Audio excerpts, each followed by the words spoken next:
বর্তমানে বাংলাদেশে দিন দিন রোগ বেড়ে যাওয়ার পিছনে সবচেয়ে অন্যতম কারণ হচ্ছে খাদ্য দূষণ।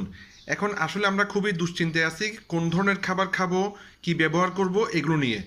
বর্তমানে আমি চায়নাতে যখন গেছি, আমি দেখলাম সেখানে একটা ডিভাইস তারা ব্যবহার করে, যে ডিভাইসটা দিয়ে যে কোনো ধরনের খাবার বিষমুক্ত বা মানে পিউরিফাই করা যায়, হ্যাঁ, দূষিত পদার্থ বের করে ফেলা যায়।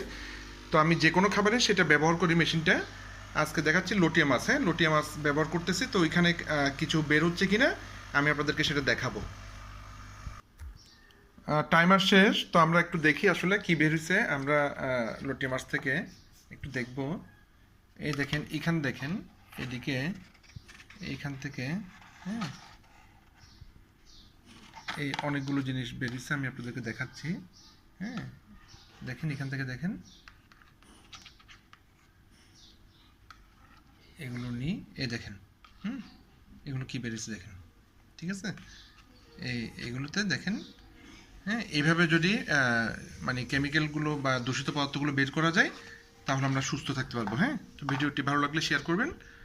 ধন্যবাদ। দেখেন এখানে আরও বেরিয়েছে, হ্যাঁ, এখানে পাশে পাশে দেখছেন, এই দেখেন।